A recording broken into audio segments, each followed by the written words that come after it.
رمضان المبارک کا پہلا جمعہ ہے۔ اللہ تبارک و تعالیٰ کا جتنا شکر ادا کیا جائے اتنا ہی کم ہے کہ اس مالک نے ہمیں ہماری زندگی میں ایک اور رمضان نصیب فرمایا۔ اس کی اہمیت کا اندازہ اس بات سے لگائیے کہ اللہ کے رسول آقا دو عالم صلی اللہ علیہ وسلم رمضان آنے سے 2 مہینے پہلے 3 مہینے پہلے یہ دعا فرمایا کرتے تھے، اللہم بارک لنا فی رجب و شعبان وبلغنا فی رمضان۔ یہ اللہ کے محبوب دعا فرما رہے ہیں کہ یا اللہ ہمارے اس رجب کے مہینے میں اور شعبان کے مہینے میں برکت ڈال دیجیے اور ہمیں خیر و عافیت کے ساتھ رمضان تک پہنچا دیجیے، ہماری زندگی میں رمضان مل جائے۔ یہ اللہ کے رسول صلی اللہ علیہ وسلم دعا کیا کرتے تھے، اور جب آپ اتنی اہمیت سے دعا فرمایا کرتے تو پھر شعبان کی آخری تاریخ کو ایک خطبہ ارشاد فرمایا کرتے، فرماتے بھائی دیکھو اللہ تبارک و تعالی تم پر ایسا مہینہ بھیج رہے ہیں، تمہیں مل رہا ہے کہ اس میں اللہ تبارک و تعالی کی عطا، اس کی رحمت، اس کی مہربانی، اس کا فضل اتنا بے بہا ہو جاتا ہے، اتنا بے بہا ہو جاتا ہے کہ انسان اگر فرض ادا کرتا ہے غیر رمضان میں تو رمضان میں اسی فرض پہ 70 گنا اجر بڑھ جاتا ہے، اور اگر نوافل غیر رمضان میں ادا کرتا ہے تو اللہ تبارک و تعالی رمضان میں ان نوافل کا اجر فرائض کی طرح عطا فرماتے ہیں۔ تو اس لیے یہ مہینہ بہت اہم ہے، بہت ہی زیادہ اللہ کی طرف سے رحمت بھی ہے، برکت بھی ہے، مغفرت بھی ہے، انعام بھی۔ اب اس مہینے کو اللہ تبارک و تعالیٰ نے مجھے اور آپ کو عطا فرمایا، لیکن اس کے عطا کرنے کا مقصد خود اللہ تبارک و تعالیٰ قرآن کریم میں ذکر فرما رہے ہیں۔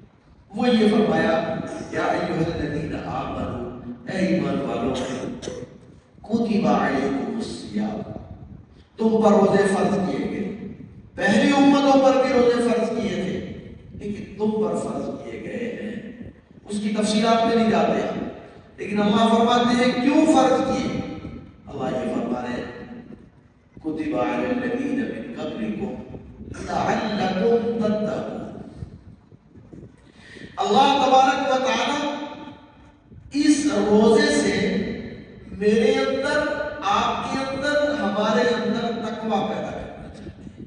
لعلکم تتقون، یہ مقصد ہے روزے کا۔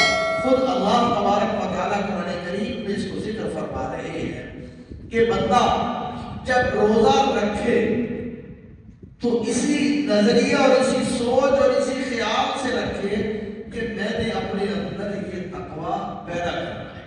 اللہ تبارک و تعالیٰ بھی یہ فرما رہے ہیں کہ اس لیے فرض کیے ہیں تاکہ تمہارے اندر تقویٰ پیدا ہو۔ تقویٰ کیا ہے؟ تقویٰ کی تفسیر تو نہیں لیکن مختصر عرض کر دو، تقویٰ یہ ہے انسان کے دل میں یہ اللہ تبارک و تعالیٰ کا ڈر پیدا ہو جائے، اتنا ڈر پیدا ہو جائے جس سے انسان گناہوں سے بچ سکے۔ انسان کے اندر اللہ کا اتنا ڈر پیدا ہو جائے اس کی وجہ سے انسان نیکی کرنے لگ جائے، یہ دو کام ہو جائے، گناہ سے بچ جائے، نیکی کرنے لگ جائے۔ یہ نیکی بھی کرے تو اللہ کے لیے کرے، گناہ سے بچے بھی تو اللہ کے لیے بچے، اللہ سے ڈر کے بس یہ دو کام پیدا ہو جائیں تو انسان میں تقویٰ آ جاتا ہے، تقویٰ پیدا ہو جاتا ہے۔ یہ اصل میں مشق ہے صبح سے شام تک، کہ انسان صبح جب طلوع فجر ہوتی ہے اس سے پہلے پہلے کھانے کی اجازت ہے، پینے کی اجازت ہے اور باقی کاموں کی اجازت ہے، لیکن اس کے بعد اللہ تبارک و تعالیٰ غروب آفتاب تک بندے کو یہ کہتے ہیں کہ باقی دنیا کے مشاغل اختیار کر، کاموں کو کر، مصروفیت اختیار کر، لیکن ایسے کرنا ہے کہ تم نے کھانا نہیں ہے، پینا نہیں ہے، جب پیاس لگے گی تو پھر بھی رک جانا ہے، بھوک لگے گی پھر بھی رکنا ہے۔ یہ کیوں رک رہا ہے؟ یہ رک اس لیے رہا ہے میرے اللہ نے منع کیا ہے کہ میں نے کھانا پینا نہیں ہے صبح سے شام تک۔ یہ مشق ہے، کوشش ہے کہ صبح سے شام تک کھانے پینے سے رکنا ہے۔ جب بھی دل چاہے گا انسان نہیں کھاتا، بازار میں ہو پھر بھی نہیں کھائے گا، گھر میں ہو پھر بھی نہیں کھائے گا، بند کمرے میں ہو پھر بھی نہیں کھائے گا، کوئی دیکھ رہا ہو پھر بھی نہیں کھائے گا، کوئی نہیں دیکھ رہا پھر بھی نہیں کھائے گا، جنگل بیابان میں ہو کوئی نظر نہیں آ رہا پھر بھی نہیں کھائے گا، کمرہ بند ہے، 100% یہ اکیلا ہے، پھر بھی پیاس لگی ہوئی ہے، پھر بھی بھوک لگی ہوئی ہے، لیکن نہیں کھائے گا۔ یہ دل چاہتا ہے پھر بھی نہیں کھاتا، پھر بھی رکتا ہے۔ تو اللہ اپنے بندے سے یہ چاہتے ہیں میرے بندے کی زندگی کا ہر کام ایسا ہو جائے کہ یہ مجھے دیکھ کر اپنی زندگی گزارے۔ یہ زندگی میں اگر بازار میں جا رہا ہے، غلط نظر اس کی اٹھنا چاہ رہی ہے، دل چاہ رہا ہے کہ میں فلاں جگہ دیکھوں، لیکن اللہ نے اس جگہ سے منع کیا ہے، تو انسان جیسے کھانے سے رک رہا ہے، پینے سے رک رہا ہے، اسی طرح اپنی نظر کو بھی روکے، اس کی بھی مشق کرے، اس کی بھی کوشش کرے۔ اگر گھر میں بیٹھے کسی جگہ کسی کی غیبت کرنے کو دل چاہ رہا ہے، کسی سے جھگڑا کرنے کو دل چاہ رہا ہے، کسی سے الجھنے کو دل چاہ رہا ہے، کسی کے ساتھ لڑنے کو دل چاہ رہا ہے، کسی کو گالی دینے کو دل چاہ رہا ہے، تو اللہ اپنے بندے سے یہ چاہتے ہیں کہ میرا بندہ جیسے تو یہ سوچ کر صبح سے شام تک رکتا ہے کہ میں نے کھانا نہیں پینا نہیں صرف اس لیے کہ میرے اللہ نے مجھے منع کیا ہے، بس اس کی بھی ساتھ کوشش کر کہ میری زبان سے کوئی گناہ کا جملہ نہ نکلے، میری زبان پاک ہو جائے، صاف ہو جائے، میری آنکھ پاک ہو جائے، صاف ہو جائے، میرے کان اگر یہ زندگی کے باقی ایام میں گناہوں کے اندر مبتلا ہو جاتے ہیں، کچھ باتیں ایسی سن لیتے ہیں گانے کی یا کوئی اور چیزیں ایسی کانوں سے سن لیتے ہیں، تو پھر اپنے آپ کو روک کر یہ سوچ لے کہ میں صبح سے شام تک بھوکا رہ رہا ہوں، پیاسا رہ رہا ہوں، تو اس لیے اپنے کانوں کو بھی پاک کر لوں، صاف کر لوں، اور دل کے خیالات کو بھی اللہ ہی اپنے بندے سے چاہتے ہیں کہ اس کے دل میں بھی برے خیالات، گندے وساوس، ان سے بھی یہ پاک ہو جائے۔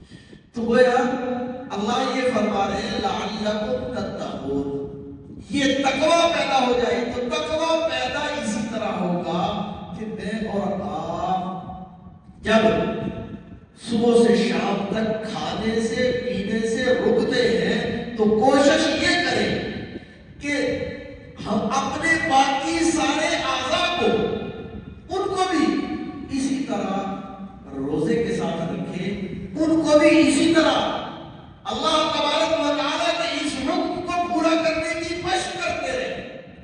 اللہ یہ چاہتے ہیں.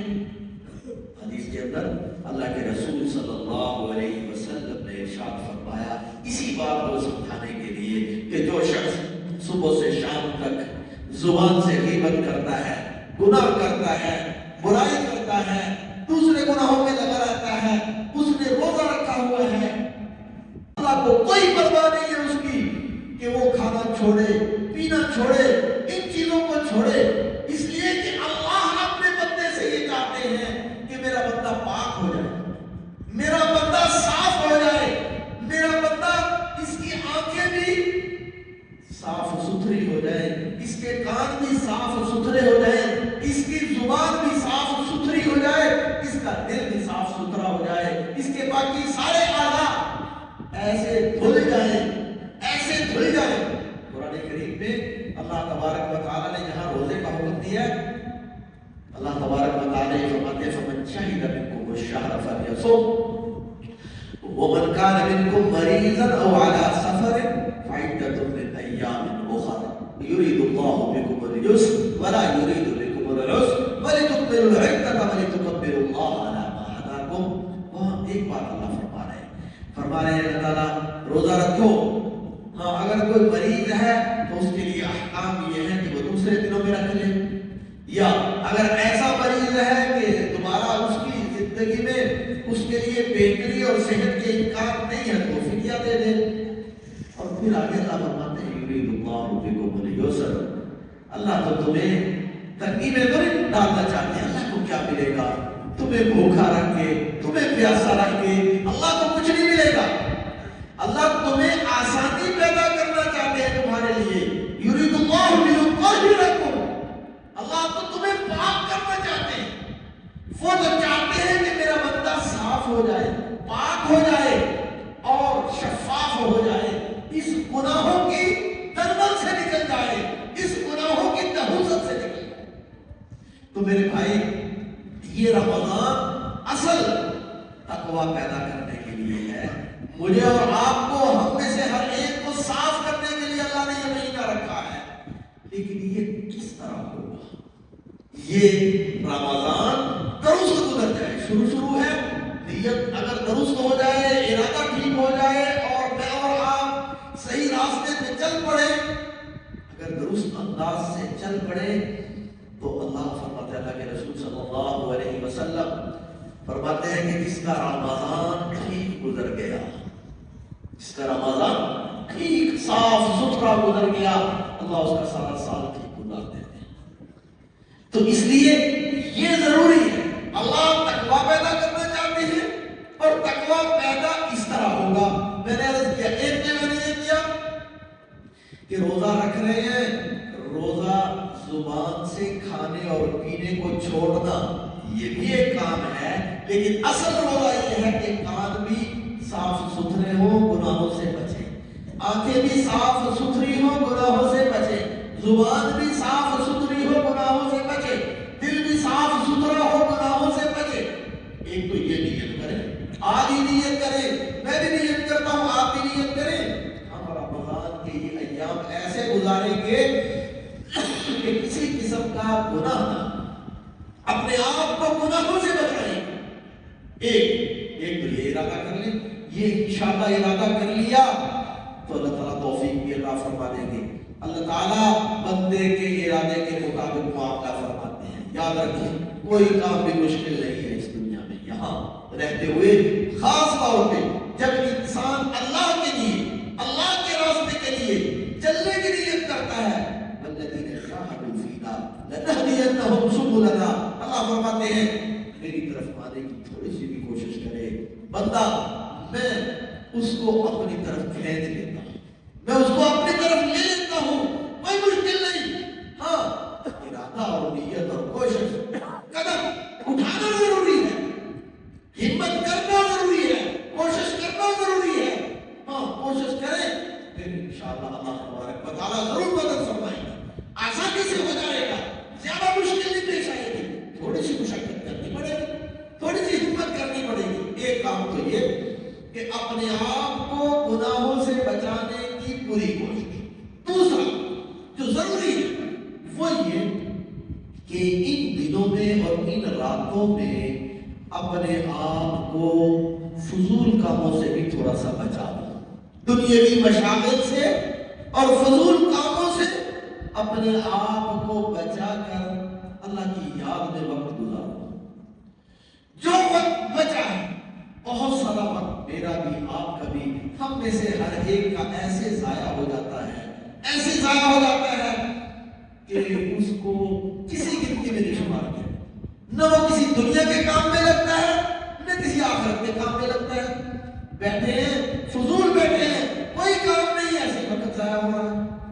بیٹھے ہیں قرآن کریم کی تلاوت کر لو، بیٹھے ہیں ذکر اللہ کر لو، لا الہ الا اللہ پڑھ لو، سبحان اللہ پڑھ لو، الحمدللہ پڑھ لو، اللہ اکبر پڑھ لو، استغفر اللہ پڑھ لو. یہ کچھ ذکر اللہ کی یاد، درود شریف پڑھ لو، مختصر درود شریف صلی اللہ علیہ وسلم. یہ وقت رمضان کا ایک ایک لمحہ اس کو قیمتی سمجھو، اس لیے کہ کوئی پتہ نہیں زندگی میں پھر یہ نصیب ہوگا ہی نہیں. اور یہ اللہ نے نصیب کیا ہے، اللہ نے فضل فرمایا ہے، مل گیا ہے، تو اس کو قیمتی بنا لو، ضائع ہونے سے بچاؤ.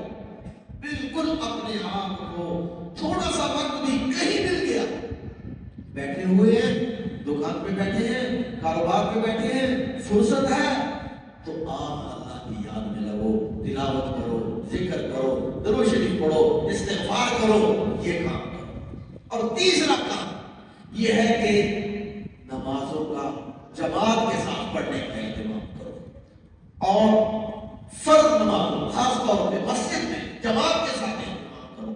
اور سحری کے وقت اٹھتے ہو تو کچھ تہجد کے 2 4 6 8 یہ نوافل پڑھ لو.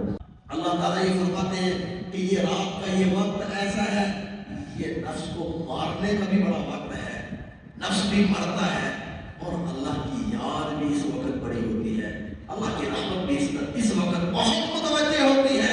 اس لیے اس وقت تھوڑا سا اپنے مسائل، اپنی ضروریات، اپنی حاجات اپنے اللہ کے سامنے رکھو، ان سے مانگو. ایک تو یہ. دوسرا، مغرب کے بعد کچھ 2 4 6 نفل اوابین کے وہ پڑھ لو، اشراق کے نفل ہو سکے جب بھی سو کر اٹھو اس وقت پڑھ لو. تو یہ فرائض اور نوافل اور کچھ ذکر اس کا اہتمام کرو. اور ایک دو چھوٹے چھوٹے اور کام ہیں، وہ یہ کہ موبائل اس مہینے میں اپنے آپ کو اس سے تھوڑا سا دور کر لو. بہت ضروری کام ہو تو وہ سنو، باقی اللہ کی یاد میں، ذکر میں، تلاوت میں اپنے وقت کو لگاؤ. اس موبائل سے تھوڑا سا بچو، اس لیے کہ یہ بہت ساری برائیوں کی جڑ ہے اور اس کے اندر فوائد بے شک ہیں، یقیناً ہیں. ہمیں زندگی کے ساتھ ایسے جڑا ہوا ہے کہ اس کے بغیر کام چلتے نہیں ہیں، لیکن اس میں لگ کے وقت ضائع بھی بہت ہوتا ہے، گناہ بھی بہت ہوتے ہیں. اس لیے خاص طور پہ اس مہینے میں خاص طور پہ تھوڑا سا یہ کوشش کرو کہ نیٹ بند کر لو، یہ کچھ وقت کے لیے بند کرو، اپنے آپ کو اس سے تھوڑا سا دور کرو. اس مہینے میں اپنے آپ کو اللہ کے قریب کرو، اللہ کی یاد کے قریب کرو، ذکر کرو، تلاوت کرو، اللہ کو یاد کرو. تھوڑا سا اس سے اور تھوڑا سا ایک اور بات عرض کر دوں، وہ یہ کہ اپنے آپ کو ان پروگراموں سے، خاص طور پہ ٹی وی کے پروگرام، سحری اور افطاری کے وقت یہ جو پروگرام ہوتے ہیں، ان سے بھی اپنے آپ کو ذرا دور رکھو. اس لیے کہ یہ وقت اللہ کے سامنے عرض و نیاز کا ہوتا ہے، دعا کا، قبولیت کا، اللہ سے مانگنے کا، اللہ کی طرف رجوع کرنے کا، اس سے کچھ حاصل کرنے کا وقت ہوتا ہے. اور وہ وقت ہم پروگراموں میں گزار دیتے ہیں. ہو سکتا ہے بعض پروگرام اچھے بھی ہوں، لیکن اس میں پھر بھی گناہ کے بعض پہلو آ جاتے ہیں. اس لیے ان سے اپنے آپ کو بچاؤ، عمل میں لگو.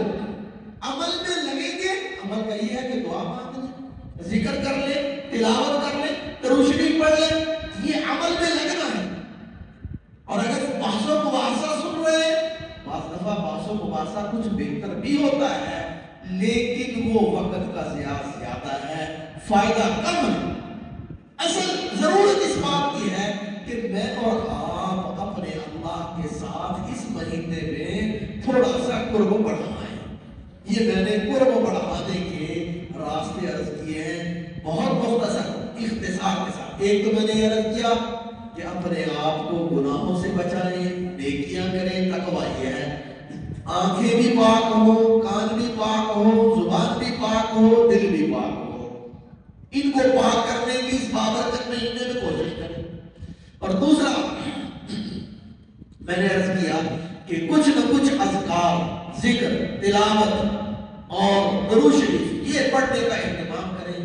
فرض نمازوں کا مسجد میں جماعت کے ساتھ اہتمام کریں، اور یہ نوافل کچھ جو میں نے عرض کیے ہیں یہ کریں، اور موبائل سے اپنے آپ کو تھوڑا دور کریں۔ اور چوتھی پانچویں چیز میں نے یہ عرض کی کہ ان پروگراموں سے بھی اپنے آپ کو کچھ دور کر کے اس وقت دعا، مناجات، ذکر اور تلاوت کے لیے خاص کریں۔ اللہ تبارک و تعالیٰ میرا رمضان بھی اور آپ کا بھی ہم میں سے ہر ایک کا رمضان قیمتی بنا دیں۔ واہ